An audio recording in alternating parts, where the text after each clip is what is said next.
King Badger na buntis si Yumi Garcia. Usap-usapan ngayon ng singer-rapper at social media influencer na si John Gutierrez, ang asawa ni Jelly Andres. Dahil nabuntis nito ang kanyang rumored mistress na si Yumi Garcia.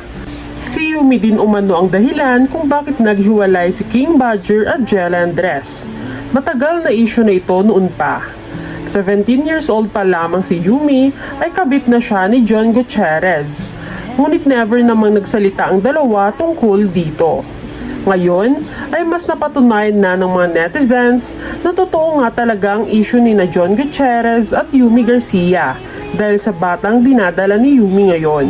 Ang nagbunyag ng kanilang sekreto ay walang iba kundi si Makagago. Noong una ay may pa-blind item pa ito. Ngunit nang tumagal ay nag-congrats din ito kay King Badger at Yumi Garcia.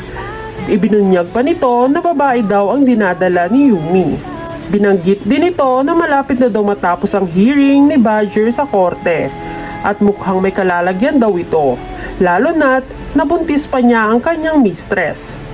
Nagsalita na din umano si Jelly Andres tungkol sa issue na ito.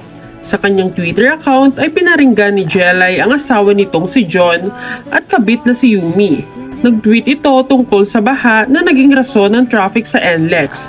At dito ay nabanggit niya na hindi siya dadalaw sa bubong ng mga buntis o bagong panganak.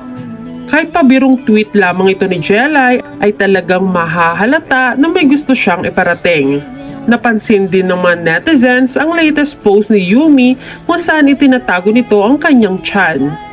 Samantalang si John Gutierrez naman, o King Badger, ay nananahimik tungkol sa issue na ito.